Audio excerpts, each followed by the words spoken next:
মধ্যপ্রাচ্যে আবারও যুদ্ধের দামামা। মাত্র 1 মাস আগে স্বাক্ষরিত সমঝোতা স্মারক এখন সম্পূর্ণ অকার্যকর।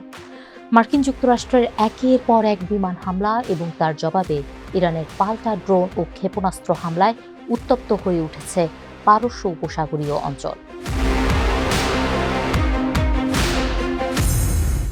গত 6 জুলাই থেকে ইরানের বিভিন্ন সামরিক ও কৌশলগত লক্ষ্যবস্তুতে টানা বিমান হামলা শুরু করে মার্কিন সামরিক বাহিনী সেন্ট্রাল কমান্ড সেন্টকম।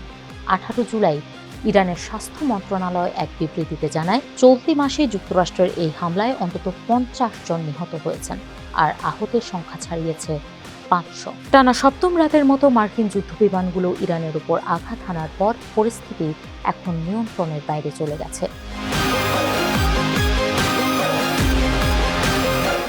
মাত্র গত জুন মাসের মাঝামাঝি সময়ে ওয়াশিংটন এবং তেহরানের মধ্যে একটি সমঝোতা স্মারক স্বাক্ষরিত হয়েছিল। এই চুক্তির অন্যতম মূল শর্ত ছিল বিশ্বব্যাপী জ্বালানি সরবরাহের জন্য অত্যন্ত গুরুত্বপূর্ণ হরমুজ প্রণালী দিয়ে বাণিজ্যিক জাহাজের নিরাপদ চলাচল নিশ্চিত করা।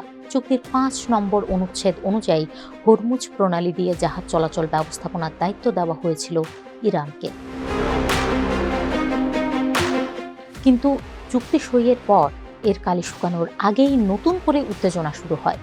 মার্কিন প্রেসিডেন্ট ডোনাল্ড ট্রাম্প দাবি করেন, হরমুজ প্রণালীর কাছে বাণিজ্যিক ট্যাঙ্কারে ইরান হামলা চালিয়েছে। এর জেরে আঙ্কারায় ন্যাটো সম্মেলনে ট্রাম্প ঘোষণা করেন এই সমঝোতা স্মারক বা MOU কার্যকরভাবে শেষ হয়ে গেছে।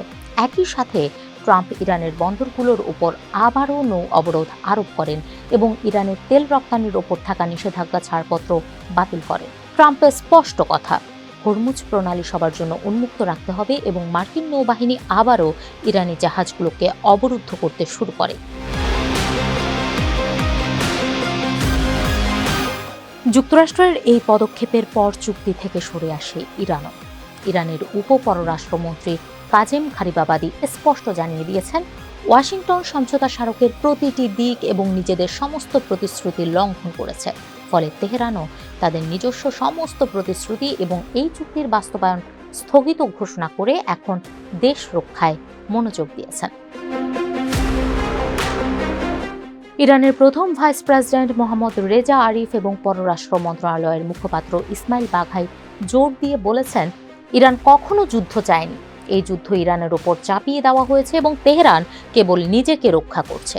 এমনকি ইরানের সর্বোচ্চ নেতা মোস্তফা খামেনি এক হুঁশিয়ারি বার্তায় বলেছেন, ক্রমাগত হামলার জন্য মার্কিন যুক্তরাষ্ট্রকে অবিস্মরণীয় শিক্ষা দেবে তেহরান।